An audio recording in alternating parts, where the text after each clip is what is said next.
नमस्कार, सारा गुलाम और प्रशांत बड़ी बात में आप तमाम दर्शकों का स्वागत है। और आज की बड़ी बात में हम बात करेंगे बढ़ती महंगाई का और देखेंगे कि किस तरह से हर किसी घाटे का बोझ आम आदमी पर डाला जा रहा है। इसके साथ ही बात करेंगे मुंबई में महिलाओं की बढ़ती असुरक्षा की। वैसे तो कई ऐसी परेशानियां हैं जो मुंबई को रोज सरकार से नजराने के तौर पर मिली है। कभी पानी कटौती तो कभी लोडशेडिंग। जी हाँ, ये तो मुंबई करो की परेशानी का सबब ही है। बढ़ती महंगाई ने मुंबई करो को और भी परेशानी में डाल दिया और सरकार है कि हर घाटे का बोझ मुंबई करो पर ही लादना चाहती है। सिर्फ लादना ही नहीं बल्कि हर्जाने के तौर पर वसूलना भी चाहती है। महावितरण और देश के फैसले तो यही कुछ बयां करते हैं। आज की बड़ी बात में इन्हीं सारे मसलों पर हम चर्चा करेंगे और देखेंगे कि महंगाई की डायल किस तरह से मुंबई करो को खाई जा रही है।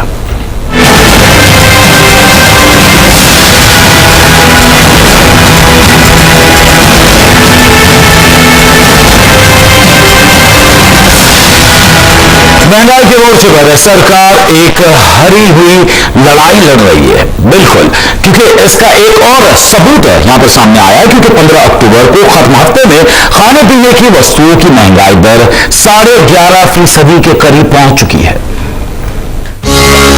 सरकारी दावे खोखले, बदस्तूर जारी है महंगाई। आखिर कैसे जिएगा गरीब? केंद्र सरकार और रिजर्व बैंक भले ही जल्द महंगाई कम करने के दावे कर रहे हैं, लेकिन हकीकत है कि महंगाई अब इनकी काबू से बाहर हो गई है। खाद्य महंगाई दर पिछले 6 महीने के उच्चतम स्तर पर 11.43% पर पहुंच गई है। त्योहार के सीजन में हरी सब्जियों में सबसे ज्यादा आग लगी और कीमतों में तकरीबन 70% उछाल आया। थोक मार्केट में टमाटर की कीमत 20 रुपए किलो, गोभी की कीमत 30 रुपए और प्याज 20 रुपए प्रति किलो हो गई है। दालों की कीमतें भी फिर से बढ़नी शुरू हो गई है। टमाटर 30 रुपए किलो बिका और भी बहुत सी चीज है जो प्याज 20 रुपए किलो बिकी है, जो गोभी 30 रुपए किलो बिकी है। टमाटर कम से कम 10-15 रुपए में बेचेगी। रिजर्व बैंक और सरकार ने उम्मीद जाहिर की थी कि दिसंबर से महंगाई में कमी आएगी और मार्च तक महंगाई दर 7% के करीब होगी, लेकिन सरकार के हालिया कुछ कदम महंगाई बढ़ाने वाले हैं। मसलन 15 अक्टूबर से रेलवे माल भाड़े में 15% तक बढ़ोतरी हुई, जिसका असर आने वाले हफ्तों में महंगाई के आंकड़े पर दिखेगा। साथ ही गेहूं समेत दूसरे रबी फसलों के न्यूनतम समर्थन मूल्य में 15 से 38% की बढ़ोतरी किया गया है। तिलहन फसलों की MSP 35 से 38% बढ़ाई गई, यानी मार्च के बाद गेहूं और तिलहन की कीमतें महंगाई दर में आग लगाने के लिए काफी होंगी। बाजार में इतनी बहुत मनी है हमारे पास, जिससे कि सरकार का एक्सपेक्टेशन जो होता है वो एक्सपेक्टेशन फेल कर रहा है। सवाल ये उठता है कि क्या रिजर्व बैंक दिसंबर में ब्याज दरों में एक और बढ़ोतरी नहीं करेगा, क्योंकि मौजूदा महंगाई काबू में नहीं आ रही है और पेट्रोल डीजल पर सब्सिडी सरकार खजाने में सेंध लगा रही है। ब्यूरो रिपोर्ट के साथ रजनी दुबे, समय मुंबई। तो इस वक्त इस अहम मसले पर चर्चा करने के लिए मेरे साथ स्टूडियो में जो मेहमान मौजूद है, सबसे पहले उनका तारुफ करवाता हूं। भारतीय जनता पार्टी की ओर से बातचीत करने के लिए हमारे साथ संजय बेरिया इस वक्त मौजूद है स्टूडियो में, और साथ ही साथ कय्यूम तमोली जी जो कांग्रेस की ओर से हमारे साथ इस चर्चा में शामिल हो रहे हो, और अर्थशास्त्री की अगर हम बात की जाए तो प्रोफेसर अय्यर, AG अय्यर इस वक्त हमारे साथ में स्टूडियो में मौजूद है। सबसे पहले चर्चा की शुरुआत करता हूं संजय जी मैं आपसे। विपक्ष होने के नाते आज जो महंगाई दर जो पहुंच चुका है आसमान पर, कितना प्रेशर बिल्डअप कर रहा है विपक्ष? देखिए प्रशांत जी, हिंदुस्तान में कहावत थी जी कि दाल रोटी खाओ प्रभु के गुण गाओ जी। आज हिंदुस्तान की जनता, हिंदुस्तान के लोग जी दाल और रोटी के लिए संघर्ष कर रहे हैं जी। इससे कोई बुरी बात हो नहीं सकती कि पिछले कई वर्षों के अंदर आप खाने पीने का कुछ सामान 100 से 200% तक बढ़ा हुआ है जी। आज लोग अपनी जो महीने की आमदनी आती है उसका 80% सिर्फ खाने और पीने पर खर्चा करते हैं। 20% में बच्चे की पढ़ाई, बच्चे का स्कूल खर्च, बच्चे रहने की व्यवस्था, उसमें खर्च हो रहा है। तो आज जो हिंदुस्तान की परिस्थिति है और जो ये परिस्थिति की गई है ये सबके सामने है। कय्यूम भाई आज हमारे साथ स्टूडियो में बैठे हैं, बहुत वरिष्ठ नेता है मुंबई के। मैं उनको भी कहूंगा कि कय्यूम भाई आप भी जब आपके लोगों में जाए, आपके कांग्रेस कमेटी के अंदर जाएं तो आपके नेताओं को ये सलाह दें कि आने वाले दिनों में ये देश के गरीब लोग का आगे क्या हाल होगा। कांग्रेस गरीबी हटाने का काम नहीं करी, गरीबों को हटाने का काम कर रही है। कयूम जी क्या कहना चाहेंगे, इसका जवाब क्या है? क्या वाकई गरीबी आम इंसान की बातों को सरकार समझ भी पा रही है या नहीं, या उसकी बस की बात नहीं है? मैं इस बात से सहमत नहीं हूँ कि सरकार जो है गरीबी नहीं हटाना चाहती है, गरीबों को हटाना चाहती है, इस बात से मैं सहमत नहीं हूँ। महंगाई क्यों बढ़ रही है इसके ऊपर आपने ध्यान नहीं दिया है कि इंटरनेशनल मार्केट की आज क्या परिस्थिति है। आज अमेरिका के अंदर आप लोग रास्ते के ऊपर क्यों उतरे, क्यों वहां पर रिसेशन आया? महंगाई जो सिर्फ कोई हिंदुस्तान के अंदर नहीं आई, कोई मुंबई के अंदर नहीं आई है, तो ये सारे एक रिसेशन जो है वर्ल्ड का रिसेशन आया हुआ है। और उस वजह जो पेट्रोल के दाम बढ़ रहे हैं, अभी तो संकेत दिए गए इसके, जो पेट्रोल के दाम बढ़ रहे हैं और पेट्रोल के जो दाम बढ़ते हैं इंटरनेशनल मार्केट से बढ़ाए जाते हैं। और बार बार इसी वजह से जब भी इंटरनेशनल मार्केट के अंदर कोई विचार आता है उसका असर कहीं ना कहीं किसी देश के ऊपर पड़ता है और वो असर इस महंगाई के ऊपर आगे पड़ता है। जी चलिए, इस वक्त हमारे साथ एक ही नायक हमारे साथ जुड़े हुए हैं। नायक साहब, आप एक अर्थशास्त्री हैं, ये जो इन्फ्लेशन, ये जो महंगाई है, क्या कुछ आप इसके बारे में तफसील से एक आम इंसान समझे ऐसा कुछ बयां करना चाहते हैं प्लीज? हाँ सर, पहले बताओ दो ना, मैं प्रोफेसर AG अय्यर हूँ जी, नायर नहीं। अच्छा, अब मैं आपको शुरुआत बताता हूँ। सबसे पहले तो ये रिसेशन की बात कही हमारे दोस्तों ने, कांग्रेस और बीजेपी के। रिसेशन का मतलब क्या होता है? रिसेशन का मतलब है मंदी। जी, मंदी मतलब डिमांड कम होना। जी, डिमांड कम होना मतलब जब माल की कम बिक्री होना। जी, माल की कम बिक्री होना मतलब माल अगर बिक नहीं रहा है तो सस्ता मिलना चाहिए। जी, तो ये किस हिसाब से हमको बता रहे हैं जी हमारे बीजेपी और कांग्रेस के मित्र कि मतलब मंदी के टाइम पे ये सब चीजें कॉस्टली होनी चाहिए। जी, तो मैं समझ रहा हूँ बीजेपी के हमारे जो आपके मतलब एक्सपर्ट आए हुए हैं, उनका ये कहना है कि भाई ये कांग्रेस का मुसीबत है। ये मुसीबत यार पहले से भी चालू थी। जी, करीब 10 साल से हमने इस देश में कोई काम नहीं किया। हाँ, ये जरूर है कि मैं बोलूंगा वाजपेयी साहब की सरकार थोड़ी ज्यादा कंट्रोल में थी इनसे, लेकिन इस वक्त मनमोहन सिंह साहब की सरकार पिछले 10 साल में टोटल कंट्रोल से निकल गई है। जी, ये मेरे को अनफॉर्चुनेटली बोलना पड़ रहा है, जबकि मैं राजनीतिक बात नहीं बोलना चाहता था। चलिए, मैं जवाब विश्व में एक बात खत्म नहीं हुई है। पूरे विश्व में जब सारी परिस्थिति एक चीन आगे जा रहा है और भारत की तरफ लोग देख रहे हैं, हमारे दोस्त लोग बोल रहे हैं, हमारे पॉलिटिशियन बोल रहे हैं कि हम कुछ नहीं कर सकते। जी, रिसेशन के टाइम पे सबसे बड़ा डिमांड तुम्हारे देश में है, तो तुम्हारे यहाँ भाव कम होना चाहिए। तो 10 से 11% ये तो क्राइम है। ये तो ये सरकार छोड़ दे चुपचाप हो और नया इलेक्शन कर दे। जी चलिए, यहाँ पर संजय जी आपसे जाने की कोशिश करूंगा। यहाँ पर जिस प्रकार से जो कुछ बातें यहाँ पे रखी गई है प्रोफेसर जी के द्वारा, कितने आप इस बातों से सहमत है? क्योंकि प्लान A होता है, प्लान B होता है, प्लान C होता है। अगर इस तरह की सिचुएशंस आती है तो क्या वाकई हम स्टिक टू अभी तक का प्लान A पर ही है? क्यों प्लान B और प्लान C के ऊपर वर्कआउट नहीं किया जा रहा इन चीजों से कम अज कम आम इंसान को राहत देने के लिए? मैं सबसे पहले अय्यर साहब को ये बताऊंगा कि मैं रिसेशन पर मैंने कोई शब्द नहीं कहे हैं, मैं महंगाई पर बोल रहा हूँ। मैं आपका अय्यर साहब और कयूम भाई का, प्रशांत जी आपका, तीनों का ध्यान एक जगह आकर्षित करूंगा कि 2007 से 2009 तक गेहूं, चावल और चीनी की इतनी पैदावारी हमारे हिंदुस्तान में हुई और इतना स्टॉक था, इतना स्टॉक होने के बावजूद भी 30 से 40% महंगाई इन पर क्यों आई? इसका जवाब मुझे कयूम भाई और हमारे जो अय्यर साहब बैठे हुए हैं ये मुझे बताने की। कयूम यहाँ पे सवाल पूछा गया कि वाकई सरकार सीरियस है या नहीं है? क्योंकि जिस प्रकार से महावितरण की बात की जाए या बेस्ट बसों की बात की जाए, 25 रुपए से घटाकर अब उसे 40 रुपए कर दिया गया। ये उन्होंने कहा है बैकअप में कि हमें लॉस हो रहा है बेस्ट को। महावितरण कंपनी ने 41 पैसे प्रति यूनिट बढ़ा दिए, क्या वजह है? और ये भी संकेत दिया आने वाले दिनों में पेट्रोल के भी दाम आसमान छुएंगे। चलो, एक तो जैसे आपने BST की बस के बारे में जो बात की है, BST बस जो है ये महानगर पालिका जो आज शिवसेना और बीजेपी की सत्ता में है, जो ये लोग चला रहे हैं, इसी को इन्होंने महंगाई कर दी है। जो 25 रुपए के अंदर जो लोकल लोग पूरे मुंबई के अंदर फिर रहे थे, उसको महंगाई करने का काम जो है ये बीजेपी और शिवसेना की सत्ता। पेट्रोल की बात अगर यहाँ से करूँ तो लोगों ने किया, पेट्रोल की बात अगर करूँ मैं आपसे, तो पेट्रोल के लिए कौन? पेट्रोल की मैंने इससे पहले भी कहा और जैसे हमारे मित्र अय्यर साहब ने बताया कि इंटरनेशनल मार्केट के जो डिसीजन जो होता है, बात सही है कि डिसीजन के अंदर मंडी के अंदर जो है चीज भाव कम होते हैं, लेकिन डिसीजन का कहने का मतलब यह है कि डिसीजन का असर जो सारे बिजनेसों के ऊपर पड़ता है और बिजनेस से कहीं ना कहीं इस चीज के ऊपर इफेक्ट पड़ता है और महंगाई के ऊपर पड़ना जरूरी है इसके ऊपर, क्योंकि इंटरनेशनल मार्केट से ही पेट्रोल के भाव चढ़ उतार होते हैं उसके।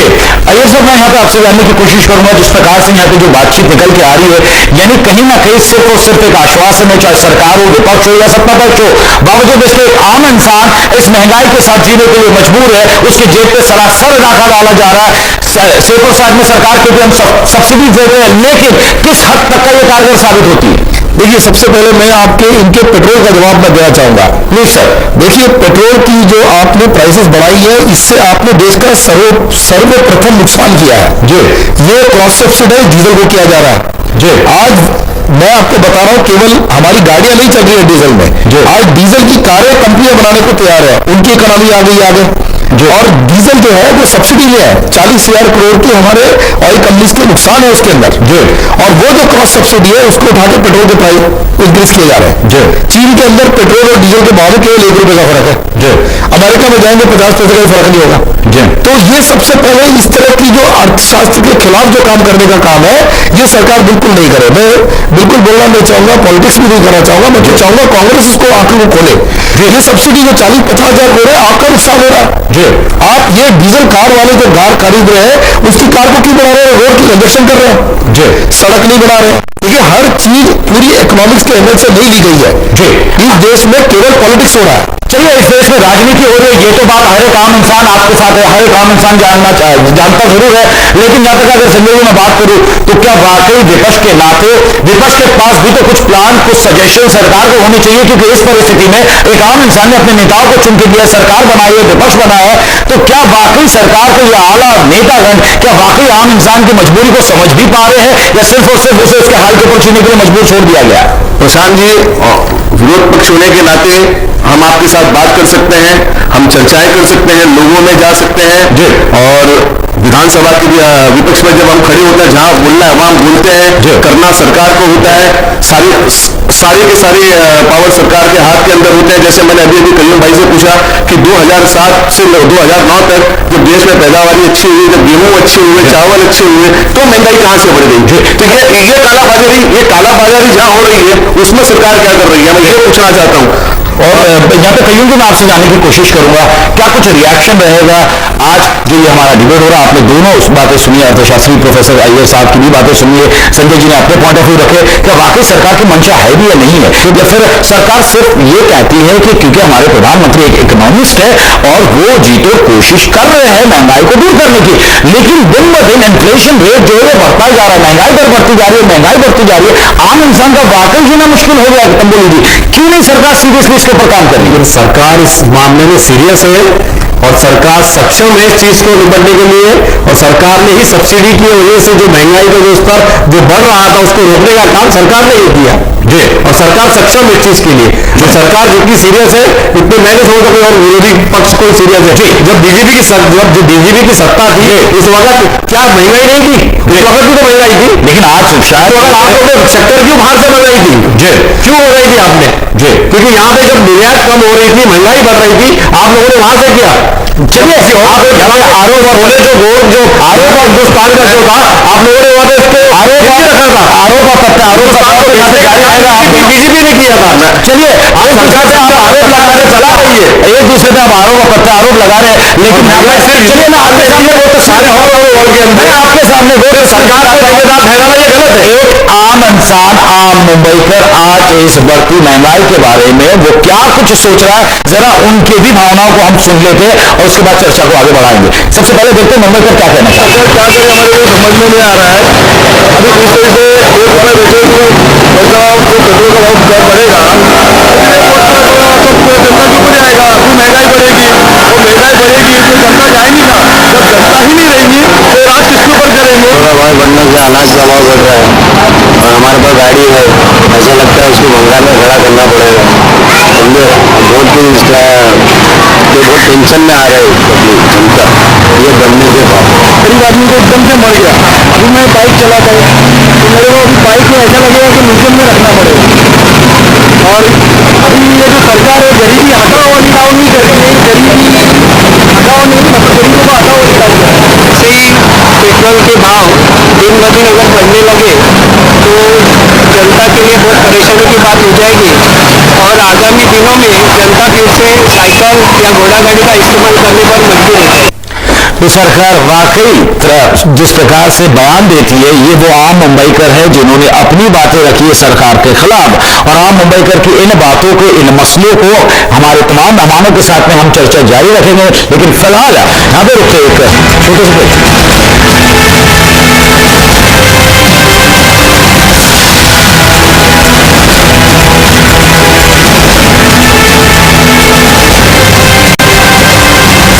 एक बार फिर आप तमाम दर्शकों का स्वागत है। जैसे कि ब्रेक में जाने से पहले हमने तमाम लोगों की बातों को सुना यहाँ पे महंगाई से मुतल्लिक, लेकिन यहाँ तक अगर बात की जाए तो बेस्ट के बसों के धक्कों से बाकी लोग परेशान हैं।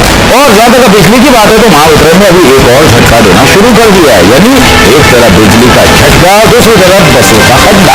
यानी आइए देख लेते हैं ये भी कहानी कि वाकई महंगाई ने किस तरह आम इंसान को बेबस और लाचार करके रखा। महंगाई से परेशान मुंबईकर, सरकार डाल रही है बोझ, बिजली का घाटे का बोझ, बेस्ट के घाटे का बोझ, कच्चे तेल की बढ़ती कीमतों का बोझ, कहां जाएंगे मुंबईकर। जी हां, बढ़ती महंगाई का रोना लोग भले ही रो रहे हैं, लेकिन सरकार है कि इसे रोकने की बजाय हर किसी घाटे का हिसाब आम आदमी से ही पूरा करना चाहती है। और इसका सबसे ताजा उदाहरण है महावितरण के बिजली की कीमतों में बढ़ोतरी करना। बिजली की दरों में 41 पैसे प्रति यूनिट की बढ़ोतरी कर महावितरण ने मुंबईकरों की परेशानी और भी बढ़ा दी है। महावितरण के इस निर्णय के बाद अस्पतालों और शिक्षा संस्थानों में बिजली जहां 78 रुपए 47 पैसे महंगी हो जाएगी, तो वहीं हर महीने 100 यूनिट तक इस्तेमाल करने वाले घरेलू उपभोक्ताओं की बिजली 25.38 पैसे प्रति यूनिट महंगी होगी। पिछले 1.5 साल में 8वीं बार बिजली की कीमतों में बढ़ोतरी की गई है। सिर्फ बिजली ही नहीं, मुंबईकरों को बेस्ट प्रशासन ने भी महंगाई का बोझ डाल दिया है। जी हां, बेस्ट ने अपने 25 रुपए के पास को बंद करने का फैसला किया है। हालांकि इसके पीछे तर्क ये दिया जा रहा है कि इसकी वजह से बेस्ट को सालाना 750 करोड़ का घाटा हो रहा है। सिर्फ बिजली और बस भाड़े से ही सरकार का मन नहीं भरा, तो सरकार ने कच्चे तेल का घाटे का बोझ भी आम जनता पर ही डाल दिया। दरअसल अंतर्राष्ट्रीय बाजार में कच्चे तेल की बढ़ती कीमतों को देखते हुए और डॉलर के मुकाबले कमजोर पड़ते रुपए को देखते हुए पेट्रोल की कीमत में 1.82 रुपए प्रति लीटर की बढ़ोतरी की जा सकती है। हालांकि पेट्रोल की कीमतों में बढ़ोतरी होने से सभी लोग प्रभावित होंगे, लेकिन महावितरण और बेस्ट प्रशासन ने जो मुंबईकरों पर बोझ डाला है, उससे पेट्रोल की कीमतों में बढ़ोतरी होने से मुंबईकरों की परेशानी और भी ज्यादा बढ़ने वाली है। न्यूज डेस्क, समय मुंबई। तो ये है वो महंगाई की दास्तां और कहानी। लेकिन मैं प्रोफेसर साहब मैं आपसे जानने की कोशिश करूंगा मिस्टर अय्यर कि वाकई इसका क्या कुछ हल हो सकता है भविष्य में, क्योंकि जिस प्रकार से महंगाई जब बढ़ती जा रही है, लगता है आपको कि शायद कहीं ना कहीं अगर हम फोकस किए जाए कि काले धन को वापस लाओ, कुछ हद तक का सरकार भी राहत ले, लेकिन अभी तक का कोई सीरियस इस पर दिख ही नहीं रहा है। देखिए क्या है, ये हम पूरा काले धन पे फोकस करें जो हमारी कंट्रोल में नहीं दूसरी कंट्री के कंट्रोल में, और उससे इन्फ्लेशन को हम लिंक करें, तो मेरे को नहीं लगता है कि ये सही है। भले ही मैं अन्ना हजारे के आंदोलन को ठीक मानता हूँ, पर मुझे ये बड़ा इम्प्रैक्टिकल लगता है कि दूसरे देशों के हाथ में जहां से हम अपने किसी टेररिस्ट को एक्सट्राडिट नहीं कर पाए, वहां से इतना पैसा ले आएंगे। तो सबसे पहले तो मैं ये बोलता हूँ कि 5 और 10 रुपए जो पुलिस वाले हमारे ले रहे हैं, जो रास्ते में जो करप्शन है, इसको पहले देश के कई मल्टी करोड़ करप्शन है, इसको रोकिए। महंगाई का कारण करप्शन भी है। दूसरा जो मैं बहुत इंपॉर्टेंट बात बोल रहा हूं आपको कि मिडिलमैन इकोनॉमी जिसको ये नेता लोग जितने हैं इसको पनपने दे रहे हैं, मतलब किसान से गुड्स डायरेक्ट कंज्यूमर के पास नहीं आ रहा है, इसको आप किसी तरह से करना पड़ेगा। हमको डायरेक्ट इस कॉरिडोर को या तो रिटेलर के पास आए, और मैं ये बड़े रिटेलर की बात नहीं कर रहा हूं, मैं रिलायंस बिरला की नहीं बात करूंगा।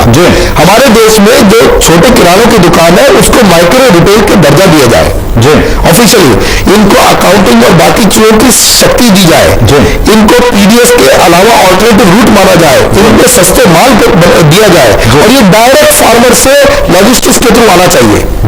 तो मैं आपको बता रहा हूं ये एकदम प्रैक्टिकल सोल्यूशन है। कल ही सारे भाव 40 से 50% गिर जाएंगे।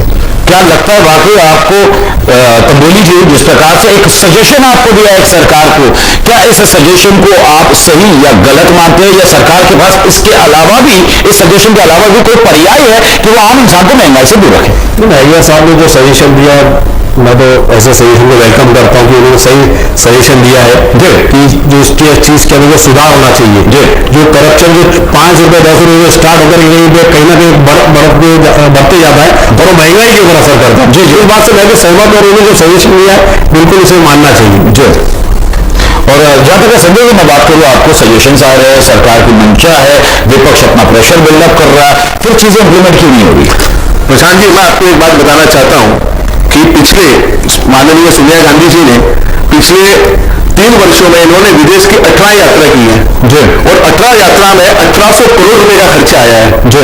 तो एक जगह तो हम महंगाई, गरीबों पर 100 रुपए के लिए चावल, 50 रुपए की चीनी, हम उसके लिए संघर्ष कर रहे हैं। और हमारा एक नेता, हमारे देश का एक नेता, सोनिया गांधी जैसा नेता, जो अपनी ट्रेवलिंग में 100 करोड़ रुपए का खर्चा है। आरोप की बात कर रहा हूँ, जोर से बोलकर मेरी और नेता की आवाज ऐसी है, ताकि मेरी आवाज दे नहीं सकते आप। आरोप प्रत्यारोप किया, आने वाले सोनिया जी के बारे में बोलेंगे, हम आडवाणी जी के बारे में बोलेंगे, इनके जितने उन्होंने खर्चा किया और मैं आपको बात बताऊं कि सत्ता अमरनाथ अच्छा खर्चा किया, अमरनाथ जी का आप हिसाब दीजिए जी।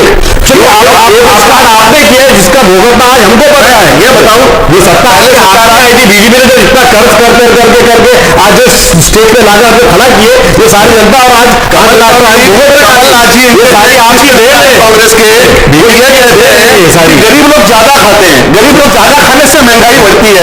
गरीब लोग क्या, गरीब लोग खाना बंद कर दे, आधा खाना खाए, क्या चाहिए इसके अंदर? यहाँ पे आपने सजेशन रखा, बावजूद इसके आरोप और प्रत्यारोप का दौर चालू है। क्या लगता है वाकई आपको कि आम इंसान की भावना वाकई ये, चाहे सत्ता पक्ष हो चाहे विपक्ष हो, ये जानना ही नहीं चाहता?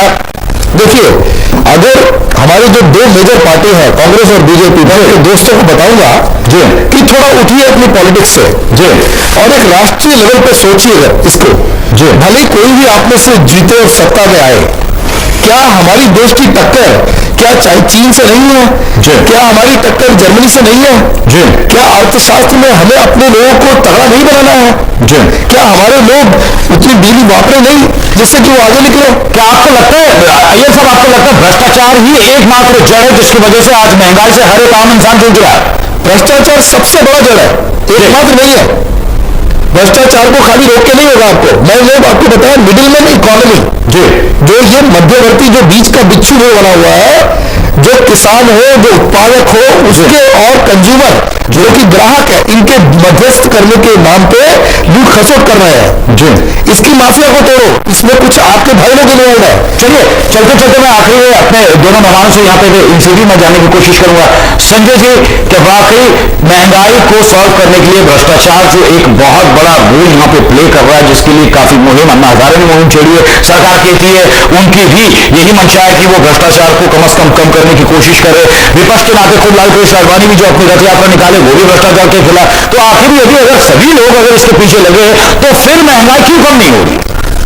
देखिए, मैं आपको एक बात और बताना चाहता हूं कि अटल जी की जो सरकार थी, अटल जी की सरकार के अंदर गुजरात का भूकंप आया जी, उड़ीसा का चक्रवात आया जी, कारगिल का युद्ध हुआ जी, फिर भी हमने कहीं ना कहीं प्राइस को कंट्रोल में रखा जी। आज इनकी सरकार, मनमोहन जी की सरकार को जी, न तो उनके पास में विल पावर है कम करने का जी, और वो भ्रष्टाचार से कुछ जूझ रहे हैं, काला धन लाने की उनमें हिम्मत है नहीं जी। तो मेरे हिसाब से तो आने वाले जब चुनाव आएंगे जी, चुनाव में इनको इनकी जगह का पता चलेगा।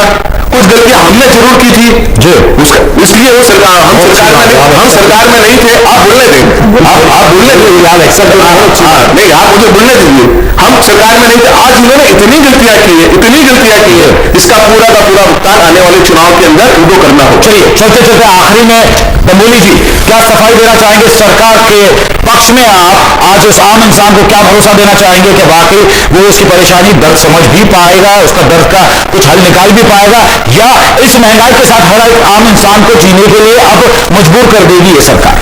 यानी जनता जो है सरकार के साथ में, और सरकार जनता के साथ में, और सरकार खुद सक्षम है जो सरकार सीरियस है, और कहीं ना कहीं इसका जो असर जो महंगाई का कहीं ना कहीं उसका असर लोगों तक जो जो महंगाई कम होगी जी उसका असर जनता तक पहुंचेगा जी, और जनता सरकार के साथ बिल्कुल है जी। चलिए चलते चलते आखिरी में, बहुत ही मेरे पास वक्त की पाबंदी है, प्रोफेसर अय्यर साहब आखिरी में संक्षेप में कुछ एक लाइन में अगर आप कहना चाहते हैं वो तमाम लोगों को, वो नेतागणों को जो सरकार में विपक्ष में है, कि क्या एक आम इंसान को ये लोग विश्वास में ले पाएंगे, क्या ये महंगाई से लोगों को निजात दे पाएंगे या नहीं? देखिए, दे सकते हैं अगर चाहे तो जी, इनके हाथ में सब कुछ है जी, ये और एडमिनिस्ट्रेशन, इन दोनों के हाथ में सर्वस्व है, सब कुछ है। ये बोलना हाथ पे हाथ धर के कि हम नहीं कर सकते, ये मेरे को नहीं लगता भारत को शान देता है जी। तो मैं चाहूंगा कि कांग्रेस उठ जाए, 2 साल है 3 साल है, कुछ करके दिखाए और कॉम्पिटिटिव पॉलिटिक्स करे। जी जी जी, बोलिए संजय जी, आखिरी में प्लीज मैं कहना चाहता हूं कि बीच में चिदम्बरम जी ने एक 1.5 साल पहले एक इंटरव्यू में कहा था कि हमने कुत्ते के खाने के बिस्किट के ऊपर टैक्स कम कर दिया है, इससे महंगाई कम हो जाएगी। तो मैं उनके नेताओं को कहना चाहता हूं कि कम से कम ऐसे स्टेटमेंट से बचें और इंसान के, गरीब लोगों के खाने पर टैक्स कम हो, उस पर ध्यान ज्यादा। चलिए बहुत बहुत शुक्रिया आप तमाम मेहमानों का, अय्यर साहब आपका बहुत बहुत शुक्रिया, तमोली जी आपका, और संजय जी आपका भी बहुत बहुत शुक्रिया स्टूडियो में और इस अहम चर्चा में आप लोगों ने भाग लिया। लेकिन एक अहम सवाल ये, क्या वाकई सरकार की मंशा है जो कीमत है जो आज हमारे देश को खोखला करते जा रही है, जिसका नमूना हमें देखने को मिल रहा है महंगाई के रूप में, और जो भ्रष्टाचारी जितने भी लोग हैं ये उसके लिए जिम्मेदार है या नहीं? क्या महंगाई से आम इंसान को वाकई निजात मिल पाएगी या नहीं? इन्हें तमाम तस्वीरों को आने वाले दिनों में हम आप तक जरूर पहुंचाएंगे, लेकिन फिलहाल यहाँ पर रुकते एक छोटे से ब्रेक के, और ब्रेक के बाद जब लौटेंगे तो जानेंगे एक और बड़ी बात है, बड़ी खबर, खतरे में है कानून, और इसके ऊपर हमारी चर्चा रहेगी कि वाकई मुंबई शहर में लॉ एंड ऑर्डर है या नहीं। एक छोटे से ब्रेक के बाद